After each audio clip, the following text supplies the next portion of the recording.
P T I کی senior نائب صدر وومن ونگ ریجن حیدرآباد اور سفیر برائے انسانی حقوق انیسہ صدیقی کی جانب سے حیدرآباد سول اسپتال میں شجر کاری مہم کی گئی، جس کے مہمان خصوصی اسسٹنٹ کمشنر سٹی ارباب ابراہیم تھے۔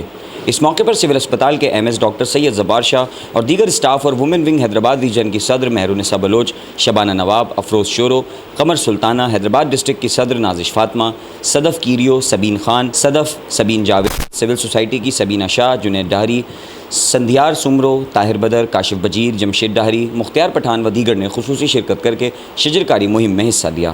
اس موقع پر انیسہ صدیقی کا کہنا تھا کہ شجر کاری کی اس مہم میں ہم مختلف اسپتالوں اور پارکس میں مہم کو آگے بڑھاتے ہوئے 1000 پودے لگائیں گے۔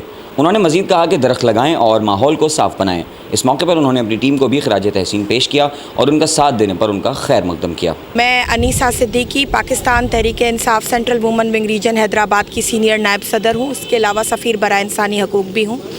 جیسا کہ پچھلے ایک ہفتے سے شجر کاری مہم میری اور میری ٹیم کی طرف سے حیدرآباد کے مختلف اسپتالس اور کالجز میں رواں دواں ہے، جس میں ہم نے 1000 پودے لگانے کی ہماری مہم تھی، جو اب تک جو ہے وہ ہم 600 to 700 پودے لگا چکے ہیں۔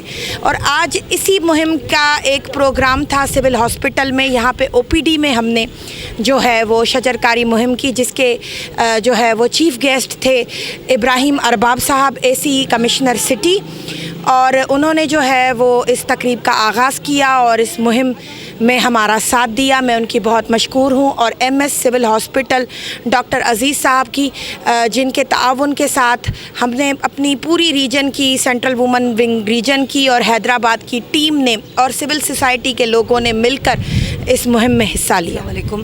جیسا کہ آپ لوگ دیکھ رہے ہیں، ہماری جو ریجن کی سینئر وائس پریزیڈنٹ ہیں وہ ایک ہفتے سے شجر کاری مہم کا آغاز کر چکی ہیں۔ جب سے خان صاحب نے کہا ہے تو ہم لوگوں نے پلانٹیشن کا یہ کام شروع کیا ہے اور 500 پودے لگانے کی مہم چل رہی ہے۔ آج سول ہاسپٹل میں اسسٹنٹ کمشنر ارباب ابراہیم صاحب نے بھی آ کر جو ہے اس میں شرکت کی اور بہت اچھا لگا، انہوں نے بھی پودے لگائے۔ تو میرا یہی میسج ہوتا ہے کہ پودے جو ہے نا صرف پی ٹی آئی والوں کے لیے نہیں ہیں، پودے جو ہیں زندگی ہوتے ہیں، ان سے ہمیں آکسیجن ملتی ہے، تو یہ سب کو لگانے چاہیے۔ Thank you. آج کی جو ایکٹیویٹی رہی پودے لگانے کی، میں سمجھتا ہوں کہ وقت کے مطابق یہ بہت درست ہے۔ پورا دنیا میں وارمنگ گلوبنگ کا سلسلہ جاری ہے، تو اس سلسلے میں ہمیں زیادہ سے زیادہ پودے لگانے چاہیے تاکہ ہمارے ارد گرد کا ماحول بہتر ہو اور سرسبز شاداب پاکستان، یہ وزیر اعظم کا خواب بھی ہے اور ہم بھی چاہتے ہیں کہ ہمارا حیدرآباد بھی سرسبز شاداب رہے۔